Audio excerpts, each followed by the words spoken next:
Alright, what's up YouTube? I'm just going to make a quick video on how to change your oil in a Ninja 250. Things you're going to need are 17mm wrench. You might need a hammer to loosen the bolts. 2 quarts of motorcycle oil. I'm using 20W50 because I live in Florida and it doesn't get very cold and it gets kind of hot. In case you're wondering, the first number is how cold it can get and still function properly, and the top number is how warm it can get and still function properly. You can look up, you can find a website, Google it to find out what the numbers mean, what the temperatures are for each number. And a new oil filter. If you get a Fram, you're gonna need the CH6012 and an oil drain pan. So you want to first try to get, I don't have a rear wheel stand. It would be really helpful if you do. So I just propped my kickstand up on this to level the bike up a little bit. But you're gonna want to come underneath, and you can see there's a bolt right here which I already loosened a bit, and this is where your oil filter will go. First, you want to take this bolt off with the 17mm. You might need a whack the wrench. Make sure you're turning it in the right direction because you don't want to tighten that too far and then screw up the threads on the bolt. But so you want to run your engine a little bit, get it hot so that the oil flows a little easier, and then get it started with a wrench, and then you should be able to get it off with your finger. And be careful because the oil is going to be really hot.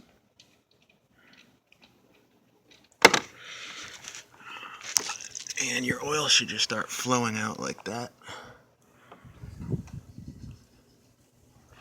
And if you want, you can come up over here and loosen your oil cap.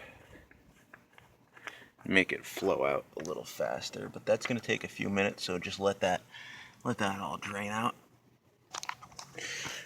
Okay, so now you can see this is just about done dripping. There's just a few drops left, so I'm going to come around to where the oil filter is. Get your wrench on there and make sure your drain pan is centered underneath. And as you can see, it's starting to drip. Oil is starting to drip all over the place here. Ooh, that's pretty hot.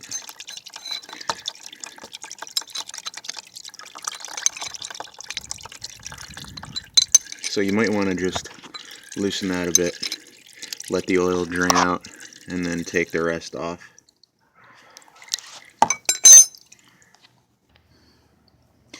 Okay, so when you get that off, it's going to come out, your oil filter is going to come out in one piece like this.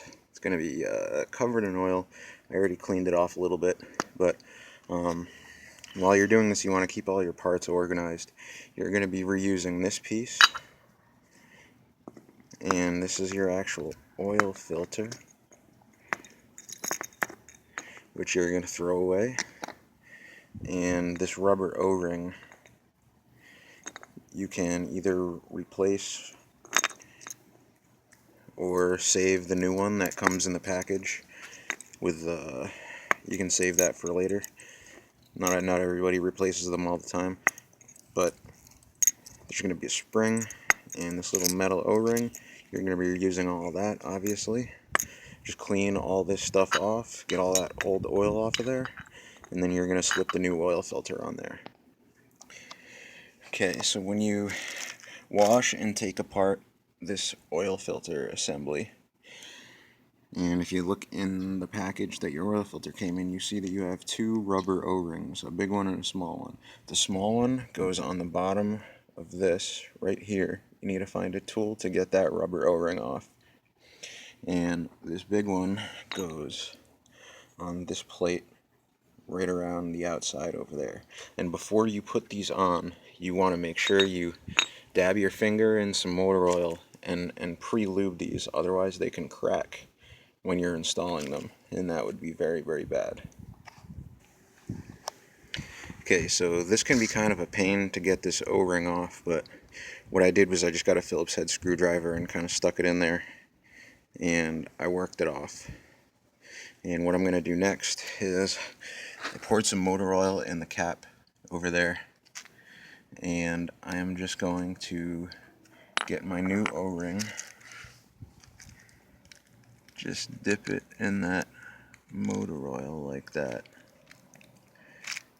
get it all oiled up, and then it's ready to slip back on. Alright, so I got my oily O-ring back on here. I'm going to slip it back down into place right down there, and then I'm going to do the same thing with this big O-ring, and then I'm going to put it back on here.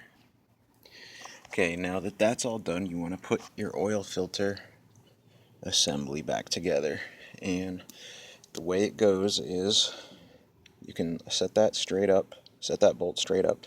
This plate goes right on top, then the spring, the metal washer,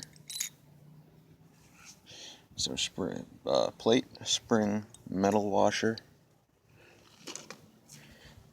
your new oil filter goes right on top, and then this metal cap goes on top of that. Now also you want to make sure that everything doesn't have any water left on it, because obviously oil and water doesn't mix, so I'm going to dry all this stuff off with a rag.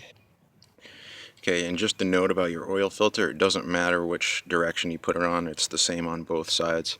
But once you get that all set up, you want to come back down, get this drain pan out of the way.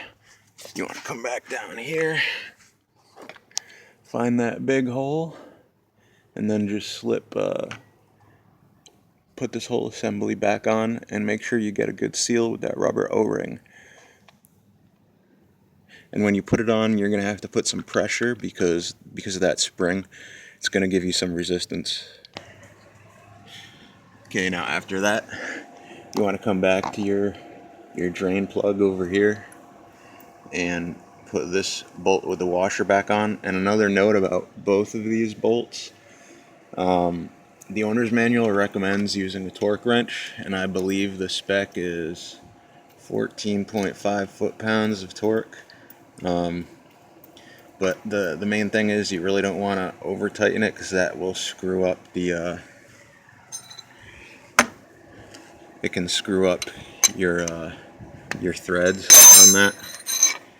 So, and from what I've read, it's not completely necessary, just as long as you get them nice and tight. And I'm sure you're definitely not going to be able to over tighten it with your hands. So just beware that that's the recommendation. Okay, so one thing I forgot to mention you're going to need, obviously, is a funnel. This isn't really the best funnel for you to be using, but that's all I got at the moment. You're going to want to fill your engine up with about 1.5 quarts of oil. Let it settle. Start it up. Let it run. Let the oil fill into all the little cracks and crevices of the engine, and then fill it up with another 0.1, 0.2 quarts. And when you finish, just make sure, level your bike off, stand it up straight, make sure it's right around the full line up there, and you can just add oil slowly, repeatedly, putting it on the kickstand, add a little bit of oil, stand it up, check the level, just do that over and over until you get it right. Alright guys, so I am all done here. Just a note about the oil that you use, you want to make sure that you use motorcycle specific oil, because most motorcycles, Ninja 250s in particular, have something called a wet clutch.